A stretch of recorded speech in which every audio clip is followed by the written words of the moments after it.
இப்போ நம்ம புறாவுக்கு தீனி எடுத்துகிட்டு போயிட்டுருக்கோம். நம்ம சத்தத்தை கேட்டுட்டு புறாவோட ரியாக்ஷனை பார்ப்போம்.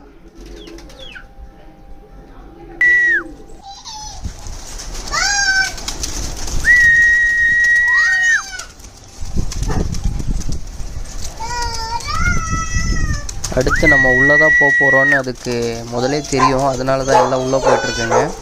வாங்க உள்ளே போகலாம். இவன் தான் நம்ம மேக்ஸ். ரொம்ப சேட்டை. ஆனால் முதல்ல நம்ம புறாவை பார்க்கலாம். அவங்க தான் பாவம் தீனிக்காக காத்துட்டு இருக்காங்க. பாவம் ஃபுல் பசியில் இருக்காங்க எல்லோரும்.